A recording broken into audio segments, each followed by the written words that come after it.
Praise to Jesus. കർത്താവിൽ പ്രിയ സഹോദരങ്ങളെ, ഒരു കഴിഞ്ഞ വീക്ക് ഞാനും എൻ്റെ ആത്മീയ സഹോദരനും ഒരു മലയുടെ അടിവാരത്ത് ഞങ്ങളിങ്ങനെ പേഴ്സണൽ പ്രെയറൊക്കെ ആയിട്ട് പോയിരിക്കുക. അപ്പോൾ എൻ്റെ ആത്മീയ സഹോദരനിൽ നിന്നും കുറച്ച് അകലത്തിൽ മാറി ഞാനിരിക്കുന്നു. അപ്പോൾ കുറേ വചനത്തിൻ്റെ ഡൗട്ട്സൊക്കെ ക്ലിയർ ഞങ്ങൾ ചെയ്തു. അതിനുശേഷം ഞാൻ കുറച്ച് മാറി ഇരിക്കുമ്പോൾ ഈ മലയുടെ കീഴെ നിന്ന് ഒരുപാട് പേര് മുകളിലോട്ട് പോകുന്നുണ്ട്. അപ്പോൾ ഇവർ ഏതൊക്കെയോ മന്ത്രങ്ങൾ, എന്നുവെച്ചാൽ പ്രാർത്ഥനാ മന്ത്രങ്ങളൊക്കെ ഉരുവിട്ടാണ് പോകുന്നത്. അപ്പോൾ ഞാനത് ഇവരെ ശ്രദ്ധിച്ച് നോക്കുമ്പോൾ ചില ആളുകൾ കുരിശ് തോളയിൽ വെച്ചിട്ടുണ്ട്, ചിലവർ പരസ്പരം കൈ കോർത്ത് പിടിച്ച് ഏതൊക്കെയോ പ്രാർത്ഥനകൾ ചൊല്ലുന്നു. ഞാൻ കേട്ടത് ഇവർ യേശുവുമായിട്ടൊരു കണക്റ്റഡ് ഇല്ല. ഇവരുടെ വായിൽ വരുന്ന ഏതൊക്കെയോ കാര്യങ്ങൾ ഇവർ പറഞ്ഞു മുമ്പോട്ട് പോകുന്നു. ഏകദേശം ഒരു 3 മണി സമയത്തോടടുത്തൊരു മനുഷ്യൻ താഴെ ഇറങ്ങി വരുമ്പോൾ ഇതൊക്കെ എൻ്റെ അടുത്ത് വന്നു. അപ്പോൾ എന്നോട് ചോദിച്ചു, നിങ്ങൾ മോളിൽ പോയിട്ട് വന്നിരിക്കുന്നതാണോ എന്ന് ചോദിച്ചു. അപ്പോൾ ഞാൻ പറഞ്ഞു, ഒന്ന് ചിരിച്ചുകൊണ്ട് എൻ്റെ മറുപടി ഇതായിരുന്നു, ഇല്ല. ഞാൻ ഇദ്ദേഹത്തോട് ചോദിച്ചു, നിങ്ങൾ എല്ലാ വർഷവും വരുമോ എന്ന് ഞാൻ ചോദിച്ചു. അപ്പോൾ ഇദ്ദേഹം എന്നോട് ഒരു അത്ഭുതപ്പെടുത്തുന്ന ഒരു മറുപടി എനിക്കിട്ട് തന്നത്, ഞാൻ എല്ലാ ദിവസവും രാവിലെ വരും. കർത്താവേ, ഞാൻ വിചാരിച്ചു എല്ലാ ദിവസവും രാവിലെ. വീണ്ടും ഞാൻ ചോദിച്ചു ഇദ്ദേഹത്തോട്, അത്ഭുതപ്പെട്ട് തന്നെ ചോദിച്ചു. ഇദ്ദേഹം വരുന്നത് തൃശ്ശൂരിൽ നിന്ന് വണ്ടി കയറി ഇവിടെ വന്ന് എല്ലാ ദിവസവും രാവിലെ കയറി ഇറങ്ങുക എന്ന് വെച്ചാൽ അത്രയ്ക്ക് ഒരു റിസ്ക്കാണ്. അപ്പോൾ ഞാൻ നോക്കുമ്പോൾ എനിക്ക് മനസ്സിലാക്കിയത്, ഈ പോകുന്നതിൽ എല്ലാ ജനവും പാപമോചനത്തിന് വേണ്ടി ആരും പോകുന്നില്ല. അവർക്കെല്ലാം അവരുടെ എയിം ഒന്ന്, എനിക്കൊരു വീട് കിട്ടണം, കടഭാരം മാറണം, മക്കൾ വിദേശത്ത് പോകണം, മകളെ നല്ല നിലയിൽ കെട്ടിക്കണം, മക്കളുടെ തുടർ പഠനങ്ങൾ നല്ല രീതിയിൽ ഡോക്ടർ, എൻജിനീയർ അല്ലെങ്കിൽ ഏതെങ്കിലും നല്ല പഠനങ്ങൾ ഉണ്ടാകണം, വീട്ടിലെ വഴക്ക് മാറണം, കുറച്ച് പ്രശ്നങ്ങൾ, അങ്ങനെ ഓരോ പ്രശ്നങ്ങൾ മാറാൻ വേണ്ടി മാത്രമാണ് അവർ ഈ കയറി ഇറങ്ങുന്നത്. കയ്യിലെല്ലാം പിടിച്ചാൽ ഒതുങ്ങാത്ത രീതിയിൽ മെഴുകുതിരി കെട്ടുകളുമുണ്ട്, വെറുതെ ഒന്നുമല്ല പോകുന്നത് കേട്ടോ. അപ്പോൾ അങ്ങനെ പോകുമ്പോൾ അവരുടെ ഈ ഭൂമിയിൽ കിട്ടുന്ന ചില കാര്യങ്ങൾ നേടിയെടുക്കണം എന്നുള്ള ഉദ്ദേശത്തോടു കൂടിയാണ് പോകുന്നത്.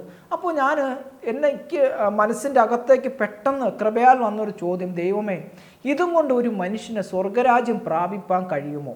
ഇതും കൊണ്ട് ഒരു മനുഷ്യന് പാപമോചനം കിട്ടുമോ? യേശു ക്രൂശിൽ മരിച്ചത് എന്തിനു വേണ്ടിയിട്ടാണ്? ഇതെൻ്റെ അകത്തേക്ക് എന്നെ ആഴമായി സ്പർശിച്ച ഒരു കാര്യമാണ്. നമുക്ക് വിശുദ്ധ റോമാലേഖനം അതിൻ്റെ 10-ാമത്തെ അധ്യായം അതിൻ്റെ 3-ാമത്തെ വാക്യത്തിലേക്ക് നമുക്ക് നോക്കുമ്പോൾ വിശുദ്ധ പൗലോസ് അപ്പോസ്തലൻ പറയുന്ന ഒരു കാര്യമുണ്ട്. എന്നാൽ ദൈവത്തിൻ്റെ നീതിയെക്കുറിച്ച് അവർ അജ്ഞരാകൊണ്ടും തങ്ങളുടെ തന്നെ നീതി സ്ഥാപിക്കാൻ വ്യഗ്രത കാണിക്കുന്നത് കൊണ്ടും ദൈവനീതിക്ക് അവർ കീഴ്പ്പെട്ടില്ല. അവരുടെ ഇതാണ്. എന്നാൽ ദൈവത്തിൻ്റെ നീതിയെക്കുറിച്ച് അവർ അറിയത്തില്ല. ഇനി പറഞ്ഞു കൊടുത്താലും അവരുടെ അകത്ത് ഒരു നീതി ഇരിപ്പുണ്ട്, അവരുടെ അകത്ത് ഒരു മാമൂൽ സ്നേഹം ഇരിപ്പുണ്ട്. ഈ സ്നേഹത്തെ അവർ സ്ഥാപിക്കുക, ഇതാണ് ശരി. യേശുവിൻ്റെ റൂട്ട് ശരിയല്ല. അപ്പോൾ യേശു എന്തിനു വേണ്ടിയിട്ടാണ് ക്രൂശിൽ യാഗമായി തീർന്നത്? ഒരു ചോദ്യം ഇത്. എന്തിനു വേണ്ടിയിട്ട് യേശു ക്രൂശ്? ഇതൊക്കെ കൊടുക്കാനാണെങ്കിൽ, എല്ലാവർക്കും വീട്, സ്വത്ത്, സുഖം, സൗകര്യങ്ങളൊക്കെ കൊടുക്കാനാണെങ്കിൽ യേശു എന്തിനാണ് ക്രൂശിൽ കയറിയത്? യേശുവിനെ ക്രൂശിൽ കയറേണ്ട ആവശ്യമുണ്ടോ? രണ്ടാമതൊരു ചോദ്യം, ഈ ലോകം മുഴുവനും അപ്പോസ്തല പ്രവൃത്തി 1-ാം അധ്യായത്തിൽ പരിശുദ്ധാത്മാവ് നിങ്ങളുടെ മേൽ വരുമ്പോൾ ലോകം മുഴുവനും അവൻ്റെ സാക്ഷിയാകുമെന്ന് പറഞ്ഞ് എന്തിനാ? ഈ രോഗം മാറാനാണോ? കടം തീരാനാണോ? മക്കളെ കെട്ടിക്കാനാണോ? അങ്ങനെ ലോകത്ത് കിട്ടുന്ന കാര്യങ്ങൾക്ക് വേണ്ടിയിട്ടാണോ സാക്ഷിയാവേണ്ടത്? അപ്പോൾ അബ്രാഹാമിനുള്ള കൊടുത്ത വാഗ്ദാനങ്ങളും അബ്രാഹാമിനുള്ള കൊടുത്ത കൃപയും അനുഗ്രഹവും വ്യർത്ഥമായി പോയില്ലേ ഇവർ ചെയ്തത്? ഇത് നേടണമെങ്കിൽ ഇത് നേടണമെങ്കിൽ ഞാൻ പ്രവൃത്തിയിലൂടെയാണോ പോകേണ്ടത്? അപ്പോൾ വിശ്വാസത്തിൻ്റെ ആവശ്യം എനിക്ക് ഇല്ലല്ലോ. ഉണ്ടോ? ഇല്ല. സ്തോത്രം, ഹല്ലേലൂയ. രണ്ടാമത് ഇവർ പോകുമ്പോൾ എനിക്ക് മനസ്സിലായ മറ്റൊരു കാര്യം, ദൈവസന്നിധിയിൽ നിന്ന് ലഭിക്കാത്തത് കാരണമായിരിക്കാം ഇവർ പോകുന്നത്. ഇവരുടെ അകത്ത് യേശുവിന് വില കുറച്ചു, ഇവരുടെ അകത്ത് യേശു ക്രിസ്തുവിന് വില കുറച്ചു. യേശുവിന് ഇതൊന്നും ചെയ്തു തരാൻ പറ്റുന്നില്ല, അതുകൊണ്ട് ഞങ്ങൾ പോകും. ഞങ്ങൾ കാലങ്ങളോളം ഞങ്ങൾ പ്രാർത്ഥിക്കുന്നുണ്ട്, ഈ ഓരോ വിഷയങ്ങൾക്ക് വേണ്ടിയിട്ട് എത്രയോ നാളുകളായി ഞങ്ങൾ പ്രാർത്ഥിക്കുന്നു. അപ്പോൾ ഇത് ലഭിക്കാത്തത് കൊണ്ട് ലഭിക്കുന്നിടത്ത് ഞങ്ങൾ കയറി പോവുക.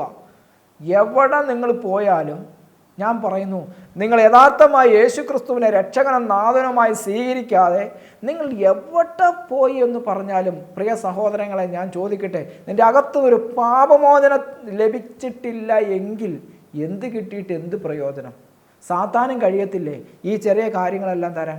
സാത്താനും കഴിയത്തില്ലേ ഈ ചെറിയ അനുഗ്രഹങ്ങളൊക്കെ തരാൻ? കർത്താവിനോട് നേരിട്ട് ചോദിച്ചില്ല, നീ ജസ്റ്റ് എന്നെ ഒന്ന് വണങ്ങിയാൽ മതി, ജസ്റ്റ് എന്നെ ഒന്ന് വണങ്ങിയാൽ മതി, ഈ ലോകം തന്നെ തരാമെന്നാണല്ലോ കർത്താവ് പറഞ്ഞില്ലേ?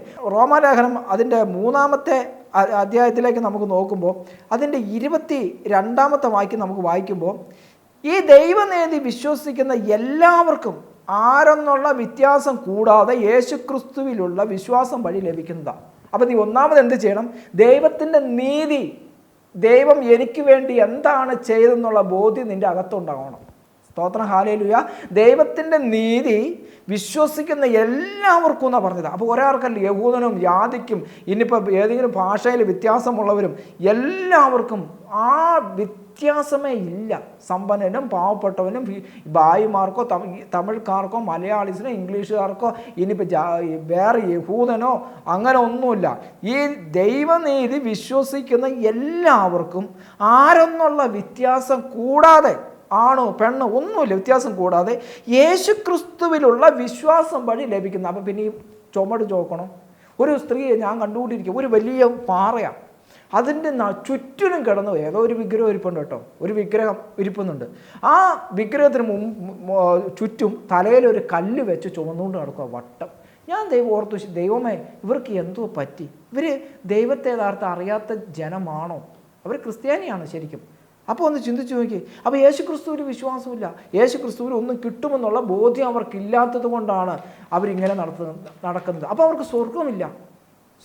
ചോദിക്കുമ്പോൾ ഞാൻ യേശു ക്രിസ്ത്യാനിയാണ്, ഞാൻ വർഷങ്ങളായിട്ട് എൻ്റെ പപ്പ ക്രിസ്ത്യാനി, എൻ്റെ മുത്തച്ഛൻ ക്രിസ്ത്യാനി, മുത്തപ്പൻ ക്രിസ്ത്യാനി, മുത്തിയമ്മ ഇവരൊക്കെ ക്രിസ്ത്യാനിയുടെ പാരമ്പര്യത്തിൽ തോമാസ് ലീഗയുടെ കൈവെപ്പിലൂടെ ഞങ്ങൾ വന്ന ടീമാണ്. പക്ഷേ യേശു ആരാണെന്ന് ചോദിച്ചാൽ ഞങ്ങൾക്ക് അറിയത്തില്ല. യേശുവിനെ ഞങ്ങൾക്ക് അനുഗ്രഹിക്കാൻ പറ്റുമോ? അതും അറിയത്തില്ല, ഒന്നും അറിയത്തില്ല. റോമാലേഖനം 3-ാം അധ്യായം അതിൻ്റെ 24, അവർ അവിടുത്തെ കൃപയാൽ യേശുക്രിസ്തു വഴിയുള്ള വീണ്ടെടുപ്പിലൂടെ സൗജന്യമായി നീതീകരിക്കപ്പെടുക. അതായത് 24-ാമത്തെ വാക്യം 3:22 നമ്മൾ വായിക്കുമ്പോൾ, ഈ ദൈവനീതി വിശ്വസിക്കുന്ന എല്ലാവർക്കും ആരെന്നുള്ള വ്യത്യാസം കൂടാതെ യേശുക്രിസ്തുവിലുള്ള വിശ്വാസം വഴി ലഭിക്കുന്നതാണ്. 24-ാമത്തെ വചനത്തിലേക്ക് പോകുമ്പോൾ, അവർ അവിടുത്തെ കൃപയാൽ യേശുക്രിസ്തു വഴിയുള്ള വീണ്ടെടുപ്പിലൂടെ സൗജന്യമായി നീതിയിരിക്കപ്പെടുന്നു. അപ്പോൾ ഒരുവന് കൃപയാൽ ഇതെല്ലാം വന്നു ചേരുന്നത്. ഈ കൃപയില്ലെങ്കിൽ അവൻ്റെ ലൈഫിൽ ഒരു കാര്യങ്ങളും നടത്താൻ അവനെ കൊണ്ട് പറ്റത്തില്ല. ഇപ്പം എനിക്ക് ഒരു രോഗസൗഖ്യം കിട്ടണം, എനിക്ക് കടഭാര, ഞാൻ ചേറ്റിക്കിടന്നൊരു മനുഷ്യനാണ് ഞാൻ. എൻ്റെ സാക്ഷ്യമാണ്. ഒന്നുമില്ലാതെ വെറും പാപത്തിൻ്റെ അടിത്തട്ടി മ്ലേച്ഛതയിൽ കിടന്ന എന്നെ ഉയർത്തിക്കൊണ്ടുവന്ന് കൃപയാണ്. ആ കൃപ എൻ്റെ കൂടെ ഉള്ളത് കൊണ്ടാണ് ഇന്ന് ദൈവത്തെപ്പറ്റി പ്രഘോഷിക്കാനും ഈ വീഡിയോ എടുക്കാനൊക്കെ ദൈവം എനിക്ക് കൃപ തന്നത്. ആ കൃപയാലല്ലാതെ എൻ്റെ മിടുക്കുകൊണ്ടല്ല. അപ്പോൾ ഇത് വചനം ഇതാ പറയുന്നത്, കൃപയാൽ ഇതെല്ലാം ലഭിക്കും. എന്താണ്? വിശ്വാസം വഴിയേ ലഭിക്കത്തുള്ളൂ. വിശ്വാസമില്ല, യേശുക്രിസ്തു വഴിയെ യേശുക്രിസ്തുവിൻ്റെ വീണ്ടെടുപ്പിലൂടെ മാത്രമേ കൃപയാൽ സൗജന്യമായിട്ട് തന്നത്. ഞാൻ മെഴുതിൽ കത്തിക്കണ്ട, ഞാൻ മല മുട്ടി നടന്ന് കയറിപ്പോണ്ട, ഞാൻ ഇനി കല്ല് ചുമക്കണ്ട, ചൂലെടുത്തടിക്കണ്ട, ഒന്നും ചെയ്യണ്ട. കൃപയാൽ എനിക്ക് വന്നു ചേരുന്നത്, എനിക്കല്ല സകല മനുഷ്യർക്കും വിശ്വാസത്തിലൂടെ കൃപയാൽ ഇത് വന്നു ചേരേണ്ടതാണത്. ഇത് വില കൊടുത്ത് മേടിക്കേണ്ടതല്ല. സ്തോത്രം, ഹല്ലേലൂയ. അത് മുഖാന്തരം, ക്രിസ്തുവിനെ അറിയുന്ന മുഖാന്തരം അതിനേക്കാൾ ഭൂമിയിൽ കിട്ടുന്നതിനേക്കാൾ ഉപരം നിനക്കൊരു നിത്യജീവനും കിട്ടും. ഭൂമിയിൽ കിട്ടുന്ന ഇതിനേക്കാൾ കൂടുതലായിട്ട് ഒരു നിത്യജീവനം കൂടി കിട്ടും. ഇത് കിട്ടാൻ വേറെ ഒന്നും ചെയ്യേണ്ട ആവശ്യമില്ല. സ്തോത്രം, ഹല്ലേലൂയ. അപ്പോൾ ഈ ജനം എത്രയോ അന്ധതയിലാണ് ഇന്നും കിടക്കുന്നത്. ഇന്നും ഏതെങ്കിലുമൊക്കെ മനുഷ്യനുണ്ടാക്കി വെച്ചിരിക്കുന്ന വിഗ്രഹത്തിൻ്റെ മുമ്പിലേക്കാണ് ഇതെല്ലാം കൊണ്ടെത്തിക്കുന്നത്. അപ്പോസ്തല പ്രവർത്തനം പറഞ്ഞു, കൊത്തുവിഗ്രഹങ്ങൾക്ക് ഞാൻ എൻ്റെ ആത്മാവിനെ കൊടുക്കത്തില്ല, പകരത്തില്ലെന്ന് പറയുമ്പോൾ ദൈവത്തിൻ്റെ ആലയമായ മനുഷ്യൻ ഇരിക്കുന്ന മനുഷ്യനാണ്. 1 കൊരിന്ത്യർ 3-ാം അധ്യായത്തിൽ 16-ാമത്തെ വാക്യം, നിങ്ങൾ എൻ്റെ ആലയമാണ്, നിങ്ങളുടെ അകത്ത് എൻ്റെ ആത്മാവിന് ഇരിക്കുന്നു എന്ന് പറയുമ്പോൾ ഏതൊരു മനുഷ്യനും ചിന്തിക്കുക, എൻ്റെ അകത്ത് ഹൃദയത്തിൻ്റെ പലകയിൽ ദൈവത്തിൻ്റെ ആത്മാവ് കൊണ്ട് എഴുതി വെച്ചിരിക്കുക. അപ്പം അതിനെ പുറന്തള്ളിയിട്ട് ഏതോ ആരൊക്കെയോ ഉണ്ടാക്കി വെച്ചിരിക്കുന്ന വിഗ്രഹത്തിൻ്റെ മുമ്പിലേക്കാണ് കൊണ്ടുപോയി കൊടുക്കുന്നത്. സ്തോത്രം. ഹല്ലേലൂയ. റോമ 1:30 നമുക്ക് നോക്കുമ്പോൾ, അവർ പരദൂഷകരും ദൈവനിന്ദകരും ധിക്കാരികളും ഗർവിഷ്ഠരും പൊങ്ങച്ചക്കാരും തിന്മകൾ ആസൂത്രണം ചെയ്യുന്നവരും മാതാപിതാക്കളെ അനുസരിക്കാത്തവരുമാണ്. ഇതാണ് ഈ പോകുന്നവർ. എത്ര പേർക്ക് മാനസാന്തരമുണ്ട്? ഈ കല്ല് ചുമന്നവർക്ക് എവിടെ മാനസാന്തരമുണ്ട്? അങ്ങനെയാണെങ്കിൽ ഈ കഴിഞ്ഞ ദിവസം ഒരു മോഷ്ടാവിനെ മാധ്യമത്തിലൂടെ ഒരു ബാങ്ക് കൊള്ളയടിച്ചൊരു മോഷ്ടാവ് വന്നു. അദ്ദേഹം 2-3 ദിവസം മുമ്പ് ഒരു അമ്പ് പെരുന്നാളിന് കിടന്ന് ഭംഗിയായി ജനത്തിൻ്റെ ഇടയിൽ കിടന്ന് തുള്ളുന്നുണ്ട്. അങ്ങേർക്ക് എന്തേലും മാനസാന്തരം വന്നിരുന്നേ അങ്ങേര് പോകുമായിരുന്നോ? പോകുമായിരുന്നോ? പോകത്തില്ല. അപ്പോൾ ഈ അമ്പെഴുന്നള്ളിക്കുന്നവനും ഈ കുമ്പെഴുന്നള്ളിക്കുന്നവനും ഈ കല്ല് ചുമന്നവർക്കും ഈ കുരിശു ചുമന്നുകൊണ്ട് പോയവർക്ക് ഏത് മാനസാന്തരം കിട്ടുന്നേ? ഇനി ഏതെങ്കിലും ഒരു വിഗ്രഹത്തിൻ്റെ മുമ്പിൽ പോയി നമസ്കാരവും ചെയ്ത് അതിനെ കെട്ടിപ്പിടിച്ച് അവിടെ വിളിക്കുന്ന സാരിയും കൊടുത്ത് വരുന്ന കൊച്ചമ്മയ്ക്ക് ഏത് മാനസാന്തര കിട്ടുമോ? അതുകൊണ്ടാണ് പറയുന്നത് അവർ പരദൂഷകരാണ്. ദൈവത്തിൻ്റെ വെളിപ്പാടോ ദൈവത്തിൻ്റെ കൃപയ്ക്ക് കീഴിൽ നിൽക്കുന്നവരല്ല ഇവർ. രണ്ടാമത് ദൈവനിന്ദകര. കാരണം എനിക്ക് വേണ്ടി ക്രൂശിൽ യാഗമായി തീർന്ന എനിക്ക് വേണ്ടി നീതി നടപ്പാക്കിയ ദൈവത്തെ ഞാൻ അംഗീകരിച്ചിട്ടില്ലല്ലോ. അപ്പോൾ ദൈവനിന്ദകരായി മാറിക്കഴിഞ്ഞു. ധിക്കാരികളാ. കണ്ട ആട് വായൊന്ന് പൊളിക്കട്ടെ. ഈ അമ്പെഴുന്നള്ളിക്കലും ഈ കുമ്പെഴുന്നള്ളിക്കലും വിഗ്രഹത്തിൻ്റെ മുമ്പിൽ പോകണം. ഒരു അധികാരികൾ ഇതിന് സപ്പോർട്ട് ചെയ്യുക. ഇന്നൊരു അധികാരിയുടെ അടുത്ത് പോയി എനിക്ക് എൻ്റെ വീട്ടിൽ കഷ്ടതയാണ്, എൻ്റെ വീട് വേദനയാണ്, എൻ്റെ വീട് ഞെരുക്കുമ്പോൾ കടവാന്ന് പറഞ്ഞാൽ ആദ്യം അവർ പറഞ്ഞു കൊടുക്കുന്ന സൊല്യൂഷൻ, നീ ഒരു 12 പട്ടക്കാരുടെ നേർച്ച കഴിച്ചേ, നീ ഒരു തൂക്കപ്പാച്ചോറ് കഴിച്ചേ, നിനക്ക് ഏത് മാനസാന്തരം വന്നത് ഇത് കഴിച്ചതുകൂടി? ഇനി ഒരു കോഴിപ്പെരുന്നാൾ കഴിക്കുക സഹോദരി, നിനക്ക് ഏത് മാനസാന്തരം വന്നേ? അതാ ഇവിടെ വചനം പൗലോസ്ലീഹ പറയുന്ന കാര്യം. വിശുദ്ധ പൗലോസ്ലീഹ പറയുന്ന ഇതാ, അവർ ധിക്കാരികളും ഗർവിഷ്ഠരുമാകുക. രണ്ടാമത് പൊങ്ങച്ചക്കാരാ, ഞങ്ങൾ വലിയ പെരുന്നാൾ കഴിച്ചു, ബാഡ്ജ് കുത്തി നടക്കുക. 3 തിന്മകൾ ആസൂത്രണം ചെയ്യും. മറ്റുള്ളവന് എങ്ങനെ വലിച്ചു താഴെ ഇറക്കാം, മറ്റുള്ളവനെ എങ്ങനെ അടിപതറിക്കാം, മറ്റുള്ളവൻ്റെ കയ്യിൽ നിന്ന് എങ്ങനെ മേടിക്കാം, അത് കൊടുക്കാതിരിക്കാം. മാതാപിതാക്കളെ അനുസരിക്കാത്തവർ. കാരണം കർത്താവിൻ്റെ പ്രമാണമില്ലല്ലോ. ഈ പോകുന്നവർക്ക് ഏത് പ്രമാണമുള്ളൂ? വചനത്തിൻ്റെ മുമ്പിൽ വരുമ്പോൾ നിൻ്റെ അകം കടന്ന് കീറാൻ തുടങ്ങും. ഈ റോമാലേഖനം 1:30 വചനത്തിൻ്റെ വ്യവസ്ഥയനുസരിച്ച് ഇതിൽ പറഞ്ഞിരിക്കുന്ന കാര്യങ്ങൾ നിൻ്റെ അകത്തേക്ക് കൊണ്ടുവന്ന് തന്ന് നീ മാനസാന്തരപ്പെടണമെങ്കിൽ ഇത് വചനത്തിൻ്റെ മുമ്പിലേക്ക് വരണം. അപ്പോൾ നിൻ്റെ അകം കിടന്ന് കീറാൻ ആരംഭിക്കും. അപ്പോൾ കല്ല് ചുമക്കാൻ പോകത്തില്ല, അപ്പോൾ ചൂലടിക്കാൻ പോകത്തില്ല, അപ്പോൾ മെഴുതിരി കൊണ്ടുപോയി കത്തിക്കാൻ പോകത്തില്ല, അപ്പോൾ കോഴിപ്പെരുന്നാൾ നീ പോകത്തില്ല, തൂക്കപ്പാച്ചോറ് കയറും കോപ്പിയടി പേസ്റ്റ് ചെയ്യാൻ നീ പോകത്തില്ല. പോകുന്നതിൻ്റെ കാരണം നീ യേശു ആരാന്ന് അറിയത്തില്ല. യേശു നിനക്ക് വേണ്ടി ചെയ്ത നീതി എന്തെന്ന് നീ അറിയാത്തത് കൊണ്ടാണ് നീ പോകുന്നത് ഇന്നും. സ്തോത്രം. Hallelujah, hallelujah.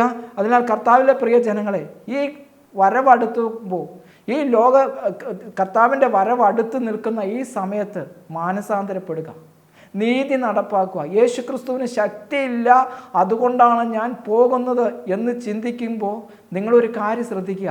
ഈ ലോകത്തിലുള്ള ചെറിയ സൗഭാഗ്യങ്ങൾക്ക് വേണ്ടിയല്ല കർത്താവ്, അത്യുന്നതനായ ദൈവ കാൽവരി ക്രൂശിൽ യാഗമായത് എന്നെയും നിന്നെയും പാപത്തിൻ്റെ അടിമത്തത്തിൽ നിന്നും ഉയർത്തി അവൻ്റെ രക്തത്താൽ കഴുകി സ്വർഗരാജ്യത്തിന് തൻ്റെ മണവാട്ടി സഭയുടെ അംഗമാക്കാൻ വേണ്ടിയിട്ടാണ്. സഭയുടെ അംഗമാകാൻ വേണ്ടിയിട്ടാണ്. സഭയെന്ന് ഉദ്ദേശിക്കുന്ന ഇവിടെ മനുഷ്യനുണ്ടാക്കി വെച്ച സഭയല്ല, യേശുക്രിസ്തുവിൻ്റെ ആണിക്കല്ലായ ജീവനുള്ള സഭയുടെ അംഗമാകാൻ വേണ്ടിയിട്ടാണ് ദൈവം ഈ പങ്കപ്പാട് പറ്റും. ഇന്നും നഷ്ടപ്പെട്ടുകൊണ്ടിരിക്കുന്ന പാപിക്ക് വേണ്ടി ചങ്കുപൊട്ടി നിലവിളിക്കുന്ന ഒരു യേശുവിനെ കാണാൻ പറ്റും. സ്തോത്രം. Hallelujah, hallelujah. ആയതിനാൽ പ്രിയ ദൈവമക്കളെ, ഈ കൃപയുഗമായത്, ഇത് കൃപയുടെ യുഗമാണ്. നിങ്ങളുടെ മുമ്പിൽ ചാൻസ് ഉണ്ട്. ഈ വചനം കേട്ടുകൊണ്ടിരിക്കുമോ നിങ്ങൾക്ക് ചാൻസ് ഉണ്ട്. ഒരു രാത്രി കിടന്നാൽ നാളെ നേരം വെളുത്തെണീൽക്കുമോ എന്നൊരു നിശ്ചയമില്ലാത്ത രാത്രി എൻ്റെയും നിങ്ങളുടെയും മുമ്പിൽ സമയം വന്നുകൊണ്ടിരിക്കുക. അതിനാൽ ഇതാണ് അവസരം, ഇതാണ് സുപ്രസാദ കാലം, ഇതാണ് രക്ഷയുടെ ദിവസം. എല്ലാവരെയും ദൈവം കൃപയാൽ അനുഗ്രഹിക്കുമാറാകട്ടെ. ദൈവം എല്ലാവരെയും സമർത്ഥമായി അനുഗ്രഹിക്കട്ടെ. God bless you.